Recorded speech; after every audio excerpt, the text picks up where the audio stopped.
magandang umaga po muli. Ako si Pastor Leo, ako Network Pastor ng Quezon City. At natutuwa ako kayo makita. Pero bago ako magpatuloy, gusto kong kantahan yung mga dumating. Sabi nga, kanina nakapikit ako habang nagsasalita si Jenny. Hindi ko alam kung nasa church ako, nasa sabungan. Hindi, biro lang.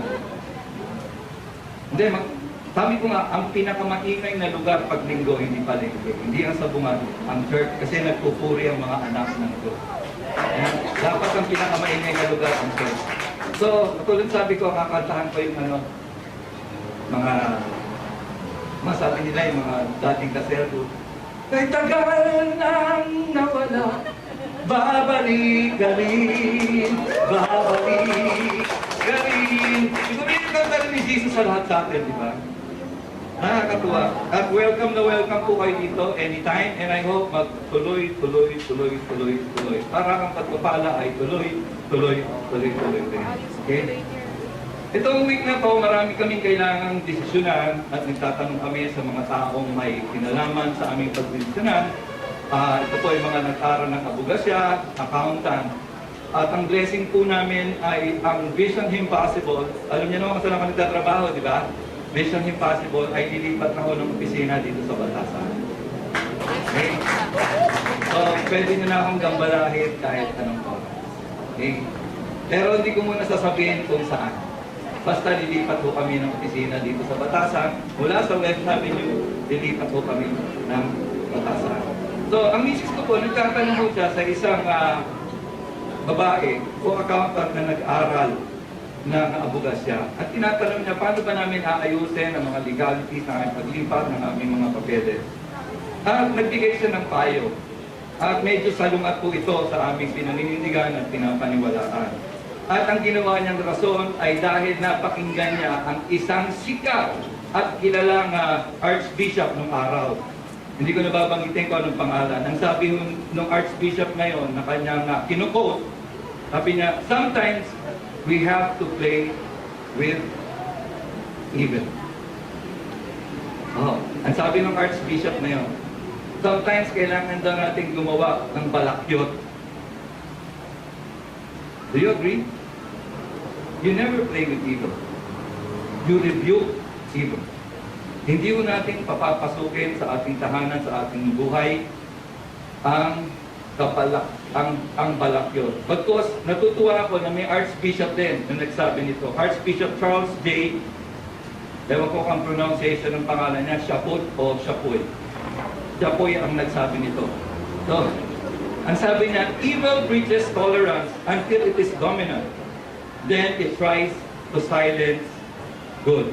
Ibig ko sabihin, ang kasamaan, ang itinuturo ng kasamaan ay konsintihin ang kanyang gawa. Hanggang ito ay maging dominante na sa buhay mo. At ang nangyayari, pinatatahimik niya ang kabutihang nangyayari o maaring mangyari sa ating buhay. Pag kinukonsintiho natin ang balakyot, kahit maliit lang, naapektuhan nito lahat ng kabutihan sa ating buhay. Subukan niyong kumuha ng isang basong tubig, diretso mula sa gripo. Patakan niyo ng konti lang, toyo. Ano mangyayari? Konting toyo yan. Toyo lang. Okay? Yung malinis na tubig. Panipaniin ho natin matuwid ang ating buhay. Ang pag-usapan po natin sa umagang ito ay patuloy pa rin sa mga tema ng matuwid o balakyot. At isa po sa mga bagay na ipinakita sa atin ng Panginoon ay yung pagiging watchman. Buksan po natin ang ating Biblia sa aklat ng Ezekiel, Kabanata 33, talatang 6 hanggang 7. Ang panahon kong ito, sa kasaysayan ng Israel ay panahon kung saan ang mga tao ay tagtuyot. Pamilyar ba? Ang kanilang lupain ay tagtuyot. Pamilyar ba? Ang buhay nila ay tagtuyot. At halos ang kanilang spiritual na buhay ay tutunan. Pamilyar ba? So, ang nagsalita ang Panginoon sa isang lalaki na nagngangalang Ezekiel. But if the watchman sees the sword coming and does not blow the trumpet to warn the people, and the sword comes and takes someone's life, the person's life will be taken because of their sin, but will hold the watchman accountable for their blood. So, nagtalaga po ang Panginoon ng mga watchman. Noong unang panahon, ang mga watchmen ay ang mga propeta. Sila ho ang nagbabantay ng paglalakbay ng mga tao sa bayan ng Israel. Sila po ang nakikinig sa salita ng Panginoon. Bagamat napapakinggan ng Israel, ang tinig ng Panginoon, hindi ho nila ito sinusunod. Kaya namili ang Panginoon ng mga taong pagbibigyan niya at pagkakatiwalaan ng kanyang salita. Ito man ay pagpapala o warning upang iparating sa mga tao. At kung tayo raw, kung iambing natin ngayon, kung tayo raw ay na-warningan na, at pinagpatuloy pa natin ang gawa nating balakyot, ano man ho ang mangyari sa atin, ay sa atin ang it is on our own decision na nangyari sa atin. After the warning, may nagsabi na huwag mong gawin yan, at pinagpatuloy mo pa rin, sa'yo na, it will be on your own blood. Sa sarili mo ng desisyon nga, na ikaw at ang buhay mo ay nagkaganyan. Pero kung ikaw ay na-warning, ang sabi ng Panginoon, pero kung nagsalita, ang may sinabi ang Panginoon sa watchman at hindi niya sinabi, ang mananagot yun, pananagutan ng watchman. Okay? Yung pagkakapahamak ng taong napahamak. Verse 7 says, Son of man, pertaining to the one that God chose, Ezekiel, I have made you a watchman for the people of Israel. So hear the word I speak and give them warning from me. Naniniwala po ako na lahat tayo ay tinawag na watchman. Hindi dahil tayo ay propeta. Higit sa lahat. Noong unang panahon ng Panginoon ay nangungusap sa pamamagitan ng propeta. Pero sa bagong tipan, ang Panginoon ay nangungusap sa pamamagitan ni Jesucristo. Nasaan si Jesucristo sa ating buhay? So pag nangusap si Jesus, naririnig natin, nararamdaman natin. At may panahon, ipinapakita niya sa atin. So, minsan kailangan natin tingnan ang mangyayari sa ating buhay at bigyan itong linaw ayon sa salita ng Diyos. What is a watchman? A watchman is someone in duty, and his duty is to guard and to watch the city or a harvest field, especially at night. Meron mo tayong jaguar dito sa ating kalagitnaan. Guardia, si Rudy. Natatanda ko na ho yan. Si Nelson, guardia rin, di ba? Hindi ka pwedeng matulog pag duty, di ba? Nelson, ano suot mo pag nag-duty, uniforme? Eto, si Rudy para ho siyang PSG pag nakita nyo nakabarong yan. Pero nakatsinelas. Nakabarong yan, araw-araw. So mula ko nang nakilala ko si Rudy 11 years ago. Isa ko siyang mabait at mabuting guardia. So binabantayan niya yung pintuan ng aming building, kung sino ang papasok, ipipista niya, kung may dala, itatanong niya, kung hindi niya kilala, itatanong niya kung sino, at paglabas nila at may dala sila, kakarangin din niya. So isa ko siyang watchman, at ang trabaho niya ay bantayan. Pero biblically po, ang trabaho ng watchman ay bantayan ang kalusugan ng isang lungsod, lalong-lalo na ang harvest field. Pag-anihan ho, binabantayan nila na walang mga peste o mga taong namemeste upang ang kanilang ani ay masagana. Watchmen are stationed on city walls. Noon ko kasi ang Jerusalem ay napapaligiran. Sino na nakapunta rito sa Intramuros? Okay? Nakita niyo yung walled city kasi yun eh. 12 years of my life, nandun ako kasi sa letran ako ng aral. So, hindi kami kayang dayuhin ng ibang eskwela. Bago pa lamang sila dumating, nakikita na namin. So, walled city yun. At kung i-imagine niyo kayo nakapunta sa Intramuros, sila ay nakaposisyon doon. The watchmen are positioned in the wall. So, whoever would try to come in, they are protecting the city. Second, ang nilalagay din nila ang kanilang mga sarili, meron namang lugar na may watchtower. Alam niyo, watchtower. Isang lugar na mataas, doon siya nakaposisyon, at tinitingnan mula sa view, sa itaas, kung mayroong dumarating na panganib. Yung isa po, para mas mataas, sila po ay pumipwesto sa burol. Alam niyo yung burol? Hindi po yung may patay. Burol, iba yung burol sa burol. Burol, ibig sabihin, parang Batasan Hills. Alam niyo ba na mataas tong lugar ng Batasan Hills? At dahil tayo nakapwesto sa burol, tayo ho ay tinalaga ng Panginoon na magbantay. Hindi ho tayo nilagay ng Panginoon dito dahil wala na tayong matirhan. Hindi ho tayo nilagay ng Panginoon dito dahil tayo squatter. Hindi ho tayo nilagay ng Panginoon dito para lang manahimik. Nilagay ho tayo ng Panginoon dito upang magmanman at tingnan ang nangyayari sa ating kapaligiran upang ang salita ng Diyos ay maibigay natin sa mga tao. Sila man ay matuwid o balakyo. Kahit ang matuwid ay nangangailangan ng salita ng Diyos dahil kailangan nilang magpatuloy sa matuwid na daan. Sa panahon ho ng peligro, ang mga watchmen ho ang siyang nagsasabi at nagbibigay ng warning sa mga tao. Kaya kung napansin nyo, doon sa malalapit sa akin, hindi pa man kayo nagkakamali, sinasabihan ko na kayo. Pag itong ginawa mo, itong mangyayari sa'yo. Pag itong ginawa mo, ito ang mangyayari. Tama ba? Marami na akong kinausap sa inyo. And I'm giving you a warning. Why? First, inihahambing ko siya sa aking karanasan. Ayoko nang pagdaanan yung mga balakyot na karanasan na pinagdaanan ko. Pwede niyo namang iwasan. Kung kayo'y nagkamali at natuto kayo sa inyong pagkakamali, you are smart. But I don't want you just to be smart. I want you to be wise. Kung nakakita kayo ng mali ng iba, huwag niyo nang gawin sa buhay niyo. Mali na nga eh. Maging matalino tayo. Yung mali ng iba, huwag na natin gawin sa buhay natin. Kaya kailangan natin magbantay. Kailangan nating bantayan ang ating sarili. Kailangan nating bantayan ang ating kapwa. Kailangan nating bantayan ang ating sambahayan. Lalo na sa gabi. Ibig sabihin ba, mga ama, hindi kayo matutulog? Mga ina, hindi kayo matutulog? Hindi naman po. Literally noon, pag gabi, nagbabantay sila talaga. Pero kung ihahambing natin, ano bang gabi? Madilim. Yung panahon na hindi tayo tiyak kung anong mangyayari, mas kailangan natin magbantay. Tulad ng panahon natin ngayon, malapit na eleksyon, hindi mo tayo tiyak kung anong mangyayari. Sino ang binibigyan niyo ng warning? Bilang magulang, bilang kapatid, bilang kapitbahay. Kung may nakikita kayong balakyot, binibigyan niyo ba sila ng warning? Binabantayan niyo ba sila? O hinahayaan lang natin na sila'y magkamali pa? Hanggat ang pagkakamaling ito ay dominante na sa kanilang buhay.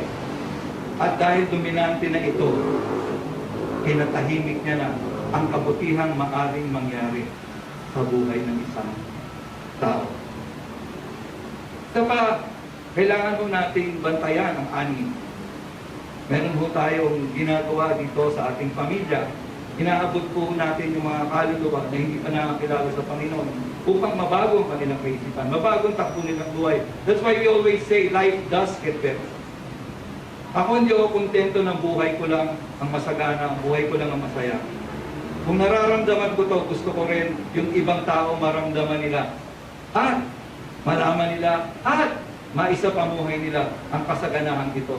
Isip, salita, at gawa. Kaya kahapon, natutuwa ako, dumalaw kami kina Pipo, at ito po ang anak ni Pipo, si Charles. At yan po ang kanyang dalawang pamangkin. Si Jacob at si Joshua. Sayang, wala si Arwan. Si Arthur lang nandito eh. Si Arwan. Okay, pagkukontesin ko sana kayo sa kabalin. Thank you. Thank you. Minsan lang talaga, kailangan nyo humugot ng oras sa kabisihan. Kailangan nyo mamili kung ano talaga ang gagawin nyo. So para kayong makapagbantay. Ako medyo iniisip ko na ano ba yung babawasin ko sa aking schedule. Kailangan ko ba magbawa sa aking pagsa-shopping? Then babawasan ko yung oras ko para mag-shopping. Panonood ng TV, okay? Pag-Facebook, babawasan ko siya para makaabot ng kaluluwa. Pamamahinga, there are times kailangan ibigay ko. Kahit nagpapahinga na ako at may tumawag sa akin, Kuya Leo, pwede ba kitang makausap? May ginagawa ka pa? Sabi ko, oo, nagpapahinga ako. Sabi ko, emergency ba yan? Hindi naman to, kailangan ko lang nakausap. So kahit nagpapahinga ako, naligo ako, nag-iis ako, kahit nangako ako sa meetings ko, dito lang ako sa bahay. Maglilinis lang ako ng bahay. Maglalaba lang ako. Tumayo pa rin ako. Because I want to guard people's life. Ikaw ba? Binabantayan mo ba ang sarili mo? Ask yourself, binabantayan niyo ba kung sa kayo naglalakad? Binabantayan niyo ba kung anong nakikita niyo? Binabantayan niyo ba kung anong sinasabi niyo? Malaki po ang ani. Ang sabi nga ng Biblia, the harvest is ripe, but the workers are few. Nakikita ko that those who are willing to guard are such workers that God raises up. Yung kahit maliit na desire sa puso nila, gusto nilang bantayan ang paglalakbay, ang spiritual journey ng isang tao. Kasama na ang spiritual journey nila. Yung ginagawa ko natin dito, pag bonus na lang yan eh. Pagsayaw, that's bonus. Concerts, that's bonus. PA, that's bonus. Yun po ay pag-aayos ng ating sarili pagdating sa personal na disiplina, paghahasa ng ating talento. But the real work is out there. Ang tunay pong ministry ng Panginoon ay magbantay. Although minsan, namimiss ko po ang tumugtog at kumanta. But I would rather use my time to guard people's life. Namimili din po ako kung saan ako pupunta. Kahapon po, to be honest, kahapon, imbitado ako sa isang kasal ng isang pastor. But I felt like I don't have to go there. I want to go there because I want to support yung pinakamasayang bahagi ng kanyang buhay. Di ba? Masarap ang kinakasal eh. Sino ba ang kinasal dito? Something to remember. Di ba? Pero alam ko may gagawin ng Panginoon kahapon. So, mga Miyerkules, Webes pa lang nag-text na ako sa pastor na sabi ko, pasensya ka na, hindi ako makakarating. Pagkatapos na lang ng honeymoon nyo, papakainin ko na lang kayo sa labas at magkwentuhan. Why? Because I felt God is going to do something.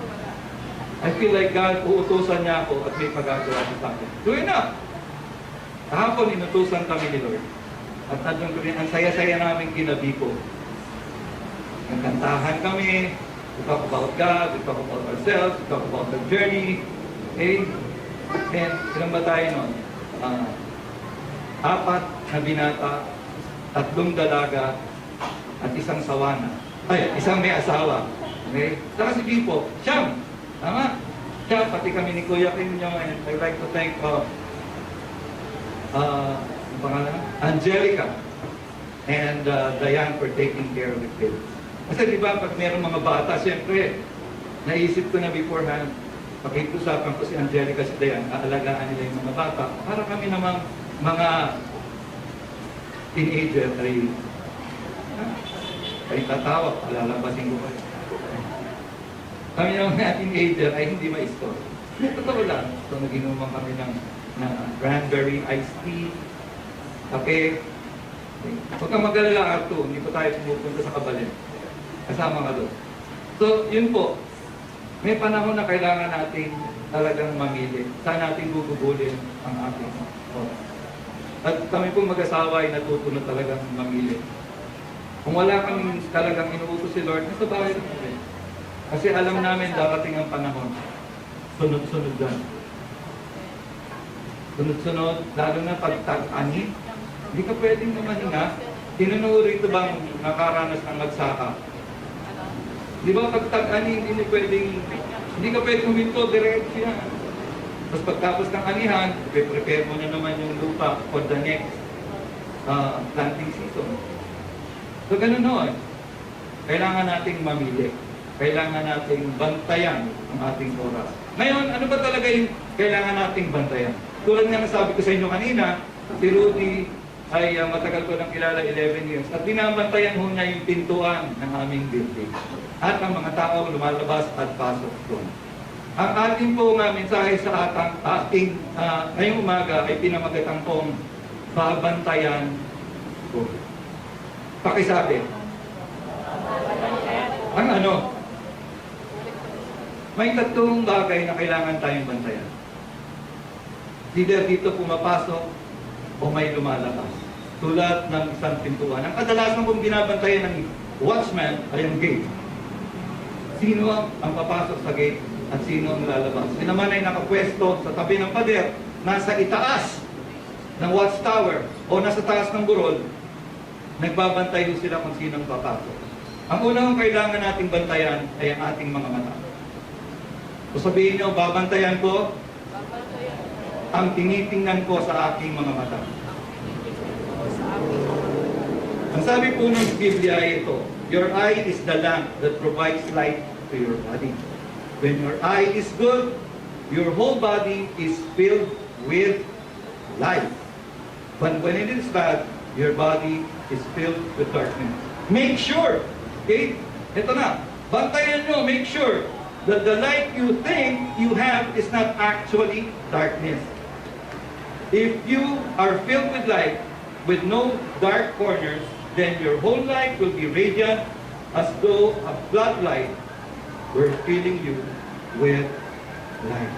Kailangan po yung kinikilangan nating liwanag sa ating buhay ay katotohanan. Kasi marahil, ang kita natin, nabibigyan tayo ng linaw ng isang bagay o ng isang salita. Tulad nga ho nung sinabi ko sa aking introduction, ang sabi ng isang archbishop, sometimes we have to play with evil. So dahil may sitwasyon ka, nag-compromise ka para magawa mo yung gusto mong gawin. Okay, naglagay ka para makatakas ka sa huli, or nag-ano ka, ano yun? Counterflow para mapabilis. Nung Sabad, kailan ako? Nung Biyernes po, galing ako, 2 beses ako nagpunta ng SM San Mateo. Dahil ma-traffic dito, lahat ng motorsiklo dito nag-counterflow. Buti na lang, mabait na ako mag-drive. Nung dati po, pag ganon, pasalubungin ko yun. Daan ko to eh. Pero sabi ko, sige na, dumana kayo. Pero sometimes we compromise. Kung ano yung dapat, kung ano yung matuwid, kino-compromise natin kasi gusto natin madaling matapos. Lalo na sa pagbabayad ng buwis. Ayaw nating bayaran lahat, yung ating dapat bayaran, lalagay tayo. Eh ba't yung nilagay mo? Eh di ibayad mo na lang sa buwis yung ilalagay mo. Makikusap ka na lang. Pwede naman makikusap sa DIR. Ito lang po kaya kong ibayad. Pero gusto ko pong magbayad. So, siguraduhin po natin na yung mga pamara na tila baga, uy, nakalusot ako. Makikita ko na yung liwanag. Hindi. Hindi mo makikita yung liwanag kasi nag-umpisa ka sa kadiliman. Siguraduhin mo na yung pamamaraan mo ay matuwid. Hindi siya balakyo. Hindi dahil nakalusot ang isang tao sa nais nang mangyari sa kanyang buhay ay matuwid yun at liwanag yun. Hindi mo makikita ang liwanag habang ikaw ay namumuhay sa kadiliman. At ang buong kapaligiran mo ay maahawa sa kadilimang ipinamumuhay mo. Sige kayo, meron ba kayong nagawang balakyot sa buhay mo? I mean, wicked. Pansinin nyo, sipin nyo, may nahawa ba? Anak mo, kapitbahay mo, kamag-anak mo. Alam nyo, pinagpe-pray ko yung anak kong lalaki. Kasi babaero ko ng araw. Ayoko mahawa siya doon sa mga balakyot na ginawa. Kaya tuwing makakasama ko siya at masosolo ko siya, kinakausap ko siya, ano na nangyayari sa buhay. Ito ang nangyari sa buhay ko. Kaya magkahiwalay tayo ngayon. Ayokong mangyari sa kanya yung nangyari sa akin. Pero kung hindi ho natin babantayan ang buhay natin, okay, mauupos po tayo. At yung pagka-apostol na yun, mahahawa pa yung mga taong nasa paligiran natin. Pero, kung ang liwanag na nasa sa atin ay tunay na liwanag at walang kadiliman, ang buong buhay natin ay magniningning na parang bumabaha ng liwanag saan man tayo naroon. Pag nandun ka sa isang lugar, dahil ang dala mo ay liwanag, nakikilawan, kailanman po ang kadiliman hindi magtatagumpay sa liwanag. Pumunta ko kayo rito ng mga alas 9 ng gabi, napakadilim.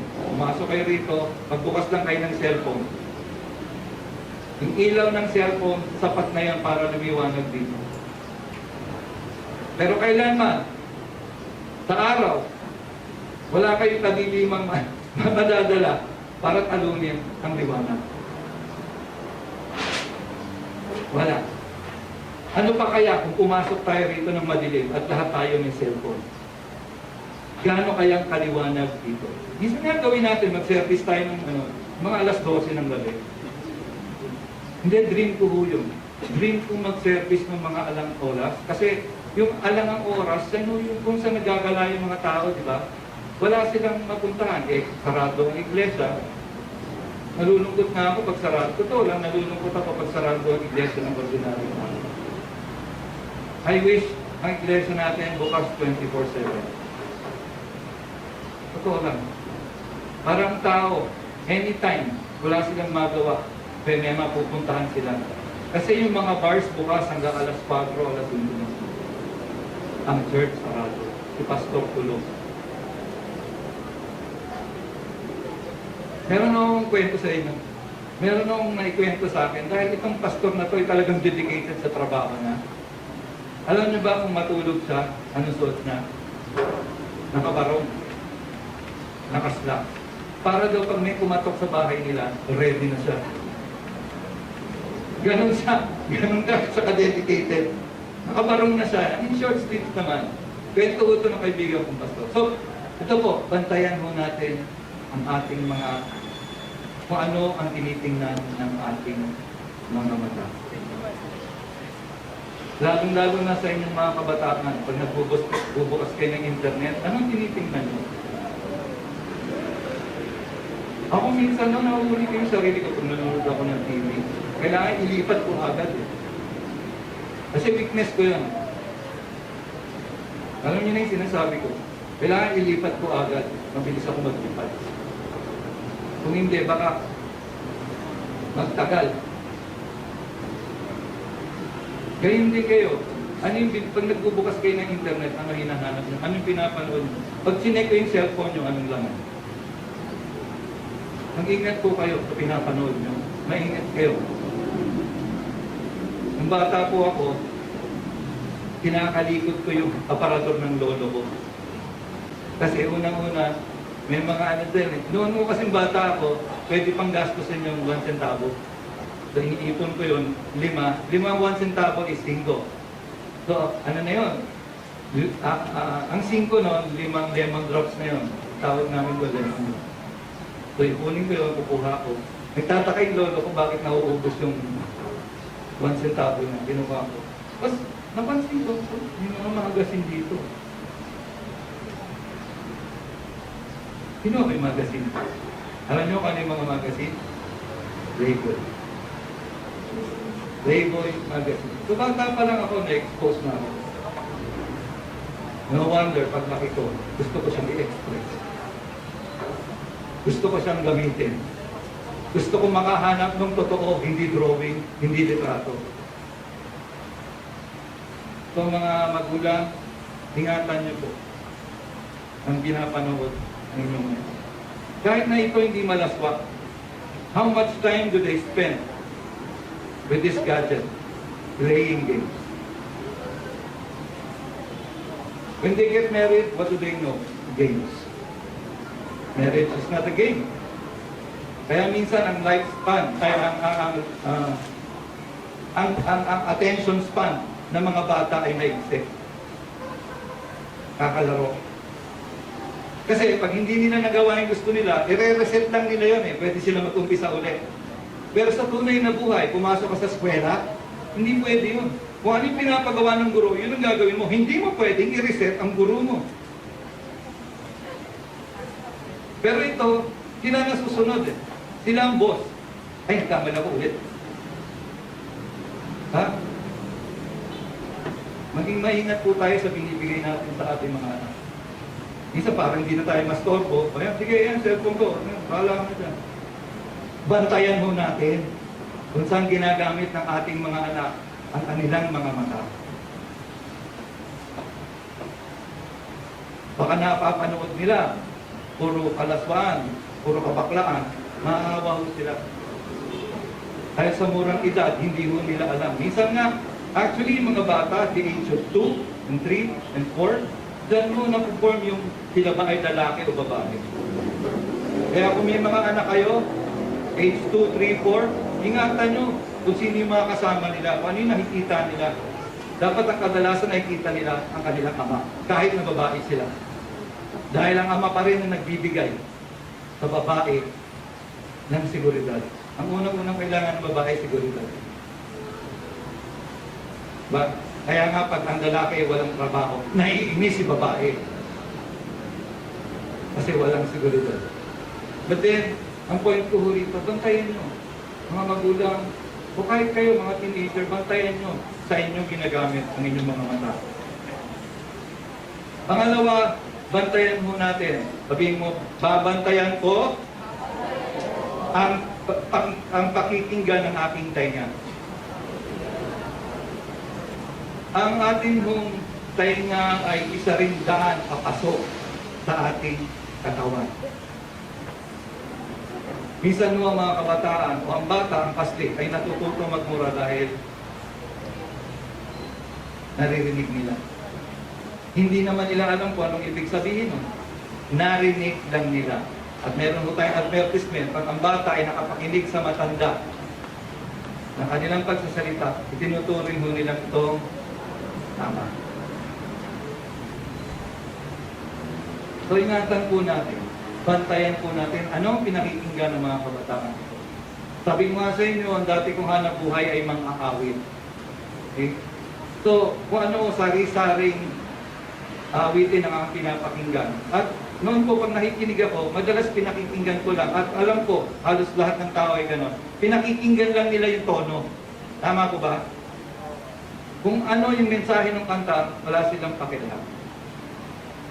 Pero meron nung isang rock star, I think is in his mid-40s, at sinabi niya sa kanyang pinost sa Facebook, nalulungkot siya na ang musika ngayon ay wala ng katuturan at kahulugan.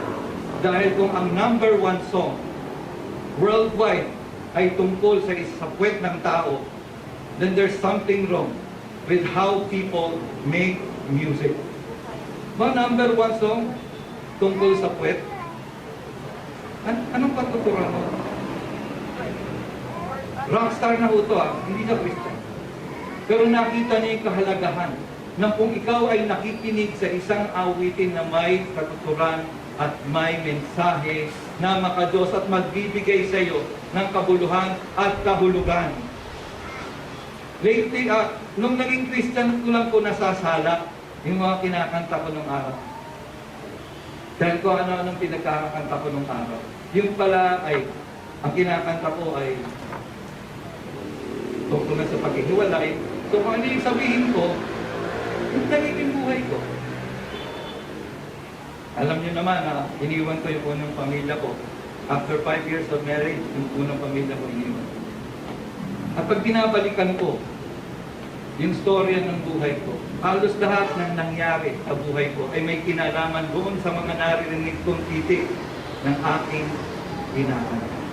May paborito kong kante. And it was sung by, I would say, my idol. His name is Nick Gonzalez. Nick Gonzalez is a member of the band na sinalihan ko. Nung siya'y namatay, saka naman ako dumating dun sa banda. So, nung parang, hindi ko siya pinalitan kasi nawala na siya talaga. Nung nandun ako sa banda, ang sinalihan ko, music making company, nag-request ako, pwede bang kantahin ko yung kanta ni Nick? At yung kantang yun ay tungkol sa paghihiwalay. tungkol sa iniwan niya yung kanyang pamilya, iba na nag-aaruga sa kanyang mga anak. Alam niyo, binalikan ko yung buhay ko ngayon. At yun ang nangyari sa aking buhay. Niyakap ko, hindi ko binantayan ang aking pakikinig. Dahil hindi ko alam. Walang nag-warn sa akin, walang nagsabi sa akin. At ngayon, kailangan ko pang pumunta ng Estados Unidos. Mayakap at makausap ko lang ang aking anak. O mga anak. Ba't ganun pa man, mabuti ang Panginoon, siya pa rin ang nagtutuskos. Paano kami nakakapunta sa abroad? Ano sinasabi ko? Maging maingat po tayo sa ating pinapakinggan. Hindi dahil maganda ang melodya, ay maganda na siya. Hindi mo natin malalaman kung ang kanta ay Kristiyano o hindi. Lalo na't wala itong titik. Wala siyang difference. Lord, I lift your name on high. Pwede ko siyang lagyan ng ibang titik. Pag kinanta ko sa labas, hindi na nila alam. Maging maingat po tayo sa pagkinigbantayan natin. Malakas mong puwersa ang musika. Hindi niyo ba napansin, pag may kumakanta rito, na yung emosyon natin, kahapon, wala kaming ginawa, hindi kumanta. Malakas na puwersa. Pero kung hindi ho tayo magbabantay, pwedeng gamitin ng kaaway ang musika upang sirahin ang ating buhay. Mga magulang, bantayan nyo anong pinakikinggan ng inyong mga anak. Tungkol ba yan sa mabuting buhay? Tungkol ba yan sa pagkakasundo? Tungkol ba yan sa kapayapaan? Tungkol ba yan sa kabayanihan? Tungkol ba yan sa pagiging makabayan? O tungkol sa puwet? Sorry for the word. Dahil kung tungkol sa puwet, ang pinakakinggan ng inyong mga anak, baka mag-uutak puwet yan. Delikado. Bantayan po natin ang pinakikinggan. Lalo na kahit sa kapitbahay natin. Kung kailangan mo ialis yung anak mo, wag lang niyang marinig, gawin mo. Kung kailangan mo siyang ipasyal, kasi hindi mo naman pwedeng sawayin yung kapitbahay mo. Ipag-pray mo na lang. Kung may nakikinig ka, may napapakinggan ka hindi tama, may nakikita kang hindi tama, ito payo ko huwag niyo munang pupunahin. Ipag-pray niyo muna na ang Panginoon ang kumilos. Pag nakita niyong kumikilos ang Panginoon, saka kayo sumali. Ito ho kasi ang minsan gawa ng Kristiyano. Sa sobrang tapang natin, na alam natin, nasa side natin ng Panginoon, kahit ano na lang ginagawa natin.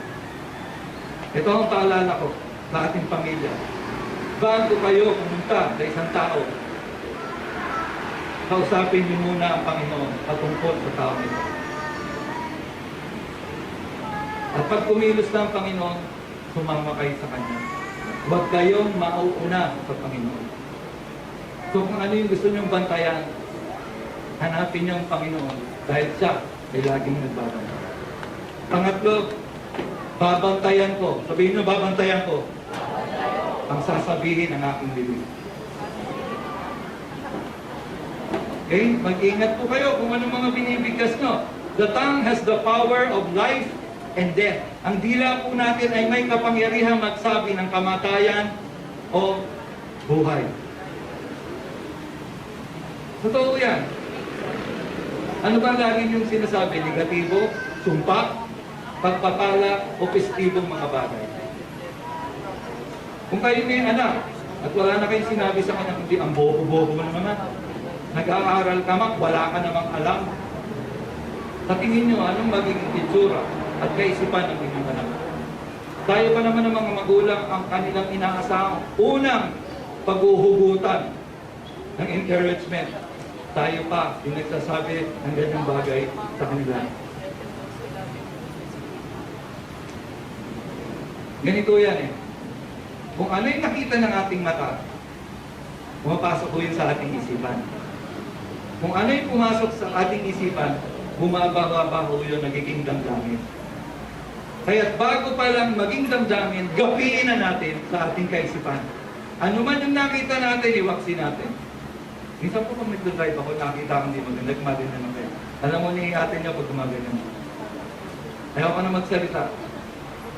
Alam ko, baliwala sa akin, may effect ko yun. Pag ganun ako. So, pag nakita nyo, the first thing, kasi dito na-store yung mga image na nakikita natin. Kumbaga sa computer, ito yung, what do you call that? Memory bank. So pag memory bank, ano yung nakita natin? Bawa na mga lalaki, nakakita tayo ng babae, hey, naka 2-piece. Okay? 2-piece chicken. Pag nakita mo yun, maya-maya, pag hindi mo binantayan, parang hindi mo sinasadya, pag hindi mo binantayan, yung image na yun, mananatili na yung sa isip mo.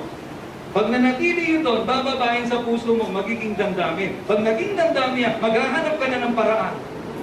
Paano ito tutugunan? Okay? Mga kabataan, mag-ingat kayo, tinitingnan nyo. Dahil kung hindi nyo magagawa ito, na may ka-partner, gagawin nyo ito sa sarili nyo kayo. You know what I mean? Naintindihan nyo? Mag-ingat kayo. What you look at, papasok yan sa isip. Pumasok yan sa isip, maya magiging damdamin nyo. Kaya minsan pag nakakita tayo ng babae, naging crush natin, lagi nating iniisip, di ba? Lagi nating iniisip, pagkatapos, magiging damdamin niya, ay may gusto na ako sa kanya, mag-I love you na tayo. Kasi naging damdamin na siya, hindi mo na mapigilan. So kung ano-ano paraan na ang gagawin mo para i-express yun. Lalo ng bibig. Out of the abundance of the heart, the mouth speaks.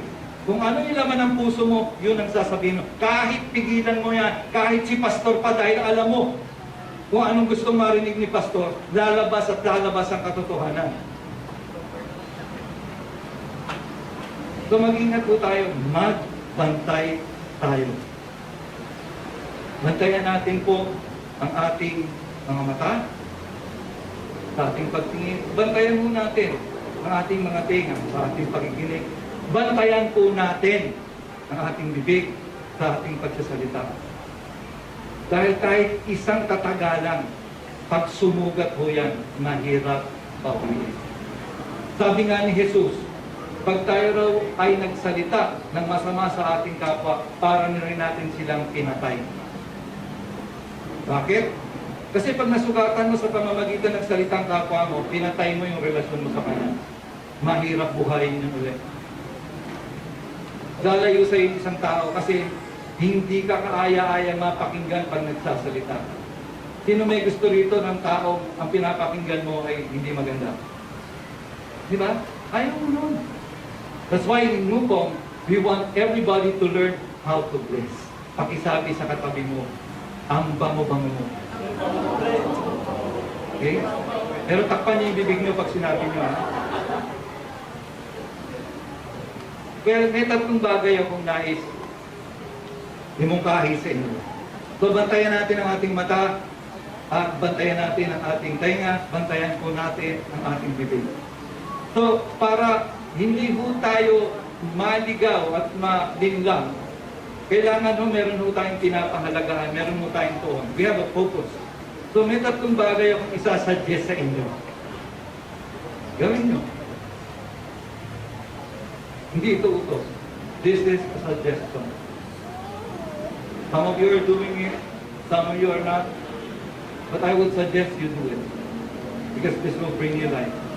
Ito ho yung klase ng pagbabantay na gagawin ng isang nananampalataya sa Panginoon. Watch out that you might come. Bantayan ho natin kung ano yung pumapasok at lumalabas sa ating lahat o sa ating sarili. Okay, we can guard ourselves muna through the Word. Kaya nga ho mahalaga na tayo ay nagdi-devotion araw-araw. Araw at gabi, pinagbubulayan natin ang salita ng Diyos. Dahil kung mabasa ho natin ito at taliwas yung ating kaisipan at pamumuhay, pwede ho natin i-check. Mababantayan po natin ang ating sarili. Hindi si pastor ang magbabantay sa inyo. Yung salita ng Diyos. Dahil si pastor, kailangan din siyang bantayan ng salita ng Diyos.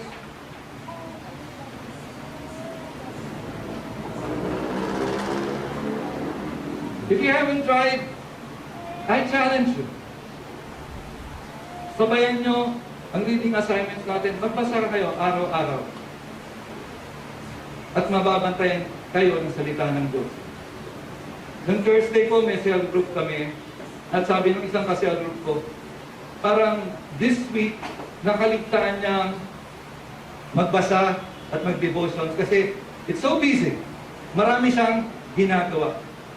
Pero may nag-text sa kanya. Ang text ko sa kanya ay ganito for short. Tatagalugin ko na lang. Siguro maganda na iwasan natin ang paunti ang TV, ang Facebook, paglalaro ng game. At asikasuhin natin ang pakikipag-liig sa Panginoon. Yun mo yung summary nung nag-text sa kanya. Hindi naman alam nung nag-text sa kanya na nakakaligtaan niya mag-devotion. Ang sabi niya, alam mo, ang bilis ng warning ni Lord. He's truly a watchman. Na hindi na nagpalaot pa yung akin. Alam mo, pag nalayo kayo dun sa habit na yon, ang sabi nga sa akin ni Pastor Mark, ang tao ay lumalayo sa church. Hindi dahil ayaw nila kay Pastor, hindi dahil may iba silang priority. Lumalayo sila sa church dahil ayaw nilang magbasa o makinig o bantayan ang kanilang sarili sa pamamagitan ng salita ng Diyos. Actually, masakit pag nakakabasa ka. Pagkatapos, isa siyang review. Kasi the Word of God is sharp. It is alive and active. Pag nabasa mo yan, parang ikaw yung kausap Kaya minsan, pag nagbabasa ako ng Word at nag-i-explain ako rito, ang pakiramdam ng ibang tao, pinatatamaan ko sila. Hindi po. Bago ako matulog, di gumawa ako ng message. Bago ako matulog, tinatanong kay Lord, ano sasabihin ko? Hindi ba po? Galing na sa mga karanasan at nakikita ko araw-araw. Pero yung tutumpukin ko, galing kay Lord doon. O pag tinamaan ka, baka magagalit sa akin. Dahil gusto kitang bantayan. I want to guard your life with God's Word. And I want to tell you, guard your life through God's Word. Magbasa ka ng salita ng Diyos. Pangalawa, we can guard ourselves by allowing others to speak into our lives. Minsan mas masyadong sarado ang buhay natin, hindi natin hinahayaan yung ibang kapatiran na mangusap sa buhay natin. Na ang lagi ho natin iniisip, tama naman to nagpe-pray naman ako kay Lord, church naman ako, cell group naman ako, pero yung may magsasalita sa akin, paano gagawin ko, ayoko. Hindi yung pwede yun. Kasi yun nga yung nawala Yung pakikipagniig, yung relasyon natin sa bawat isa, yun ang nawala at hanggang ngayon, yun pa rin ang pilit sinisira ni Satanas. Yung relasyon natin sa isa't isa, yung pwede mo magsalita sa buhay mo at tatanggapin mo to at hanap ka ng katotohanan doon sa sinabi sa'yo. May nagsabi sa'yo, masyado ka, masyadong medyo malaswa yung pananamit mo. Bawa, ganun. Diba? Maghanap ka ng katotohanan. Marap ka sa salamin. Meron kasi tao talaga. Minsan di bagay yung suot niya, sarili niya. Totoo. Pero always find truth in what people say. Kahit sabihin mo ito, ay hindi ganong kalalim ang pananampalataya. Hanapan mo ng katotohanan. Magpasalamat ka. At ito, sabihin ko sa inyo, if you want to speak to other people's lives, I'm giving you permission. Because biblically, hindi mo trabaho ni pastor ang manita. Ang trabaho ko po is to lead you to greener pastures. At doon mo kayo papakainin. Ang trabaho ng isang pastor, isang shepherd, ang shepherd do, hindi pinapalo yung mga tupa niya. Inaakay ko ito doon sa masaganang lupain. O yan, sige, magdahin lang kayo. Yun ang trabaho ko. Ba't hindi ko kayo aalisan ng tungkulin na magbantay sa bawat isa? Biblically, if you have anything against your brother, kausapin niyo siya. One-on-one. Okay? One-on-one. If you have anything against anyone here, kausapin niyo siya one-on-one. That might encourage, correct, rebuke, whatever it is. Use the word of God. Second, kung ayaw makinig, magdala kayo ng witness. Pangatlo, kung ayaw talaga makinig, dalhin niyo sa church. The church I'm talking about is not this. The church I'm talking about is your cell group. Kasi nung unang panahon, wala namang ganitong pagtitipon. Hindi sila pwede magtipon ng ganitong kalaki kasi persecuted sila, inuusik sila. Hindi sila pwedeng magpakita na nagtitipon sila ng ganitong kalaki. So ang church na tinatawag nila nung araw ay may 2 o 3 nagtitipon sa kuweba, sa bahay. So kung ayaw makinig, nung kinakausap nyo, dalhin nyo sa cell group nyo, doon nyo siya kausapin. Ngayon, kung ayaw pa rin makinig, ang sabi ng Biblia, treat them as an unbeliever. How do we treat unbelievers? With extra care. With extra care. We strengthen those who are weak. Hindi ko natin sila itinatalo. That's how you guard people's lives. Dito, walang masamang tinatalo. Lahat kayang ayusin nila. But we have to be on guard. At pangatlo, we can guard ourselves when we submit to the vision and mission of our leaders. Ewan ko kung narinig nyo ng sinabi ko to. Ako, ang una, nung mga nakalipas ng panahon, ako ang numero 1 rebelde ng NUCO. Ako ang chief worship leader ng NUCO. At pag may sinabi si Pastor Mark, oo ako, pero hindi ko gagawin. Nagawa ako ng sarili kong grupo. May sarili akong grupo eh. Merong makaleo, merong makapastor Mark. So sa church, may 2 grupo. At kadalasan nangyayari ito sa ibang churches. Hanggang tinuruan ako ni Lord. Yun yung panahon na Estados Unidos ako, na gusto ko nang manirahan doon, gusto ko doon magtrabaho. Pero nung pinabalik ako ni Lord dito, papilitan. Papilitan. Alam niyo, gagawa ang Panginoon ng paraan para maitanim ka kung saan ka dapat maitanim. Dahil kung saan ka itinanim, doon ka yayabog.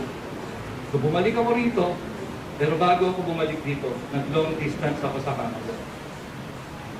Sabi ko, Pastor Mark, sinabi ko lahat sa kanya, sama ng loob ko. Sinabi ko kung sa kanya na gusto ko nang umalis sa mundo. Sinabi ko lahat. But in the end, I said, I am sorry. From this day forward, ano man ang sabihin mo, huwag lang kasalanan, susundin kita. And life did get better. Totoo, yun yung simula na nagkaroon ng Vision Impossible sa Pilipinas. Pagbalik ko rito, wala na akong trabaho eh. Ibinenta na namin lahat ni Ate Joanne yung maliit kong negosyo sound system. Binenta ko na yung gamit. Siya nagpaalam na siya sa mga kliyente niya. Wala na kami ikabubuhay dito. But God is so good. Yun lang ang sinabi ko. Kahit anong pagawa mo sa akin, gagawin ko because my leader is God-given. Binabantayan niya ang buhay ko dahil yun ang trabaho niya at binigay ng Panginoon sa kanya. Now, kung ano yung vision at mission ng leader niyo, you want your life to get better? Gusto niyo mabantayan ang spiritual journey niyo? You submit to the vision of your leader.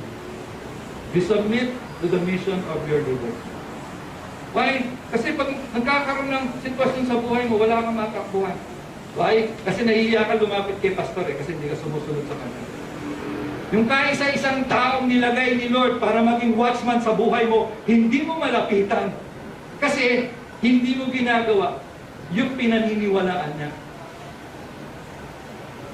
Alam ko yun, ginawa ko dati. Pero ngayon, anytime, kahit word meaning lang, tumatawag pa ako sa Canada. Pastor Mark, anong ibig sabihin ng huputaso? Kasi pumasok sa isip ko yung word na huputaso. Ano nyo ang kanina huputaso? Greek yun. That means submission. So pinaalala na naman sa akin ni Lord through His word to submit. Kasi kailangan nating magbantay. Pag nagbabantay ko si Rudy, si Nelson, they're under authority. Kung ano yung sinabi nung naglagay sa kanila doon, yun ho yung ginagawa. Ikaw at ako ay tinawag ng Panginoon para bantayan ang Pilipinas.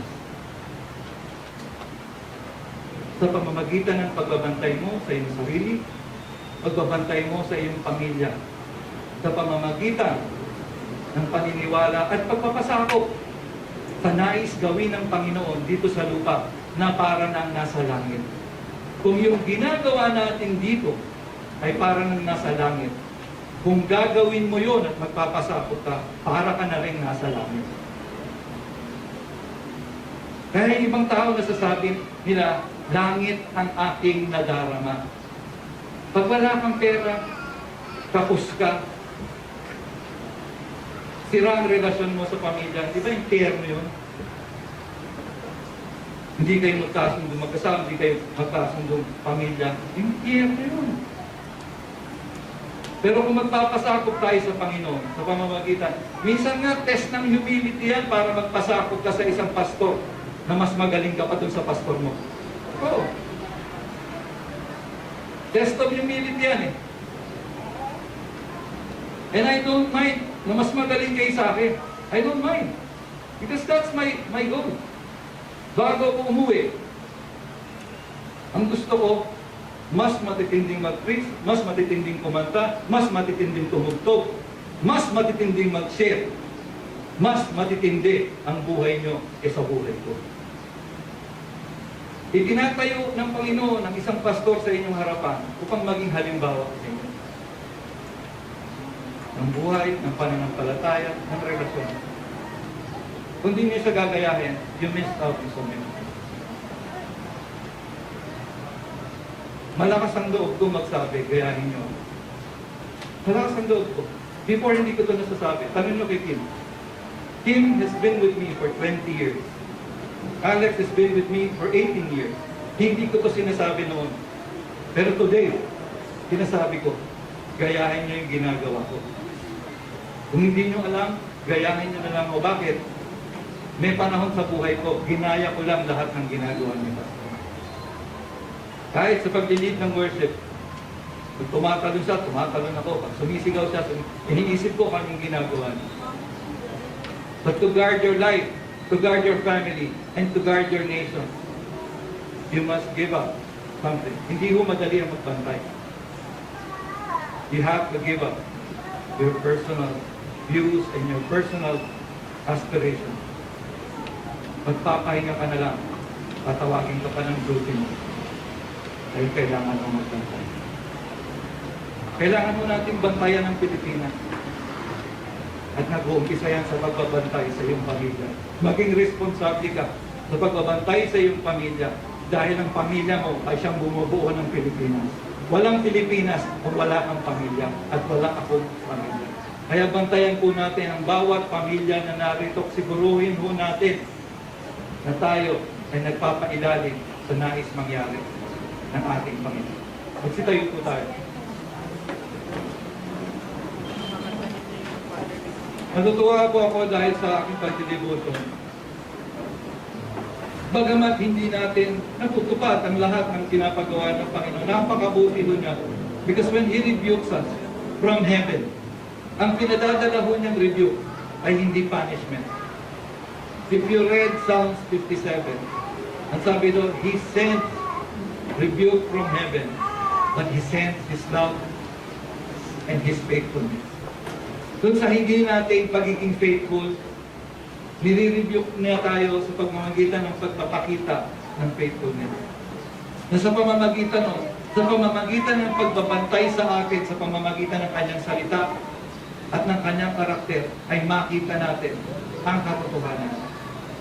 Hindi tayo ganong magmahal, bagkus pinapakita ng Panginoon, mamahalin pa rin kita. Kahit hindi ka marunong magmahal. Alam na ni Lord na hindi tayo marunong. Kaya gusto na tayong turuan. Alam na ni Lord na hindi tayo mapagbantay. Kaya gusto na tayong turuan. Hindi issue kay Lord kung marunong tayo o hindi. Ang issue kay Lord, nakikinig ba tayo at sumusunod? Muli, mga ama, bantayan nyo Hindi yung pamilya.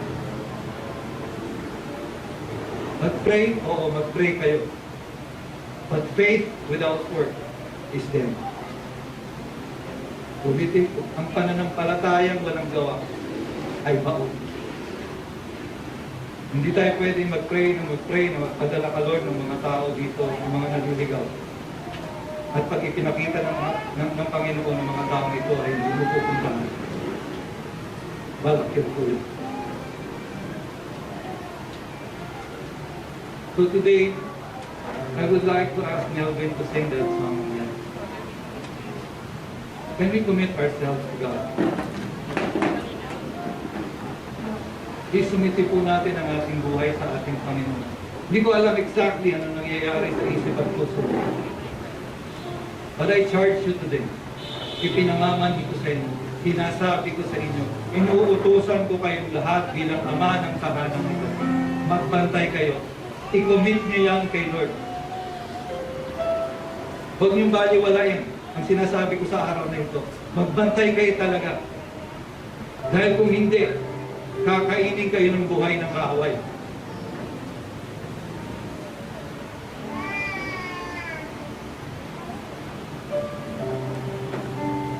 I-commit niyo yung sarili mo. Lord, magbabantay ako.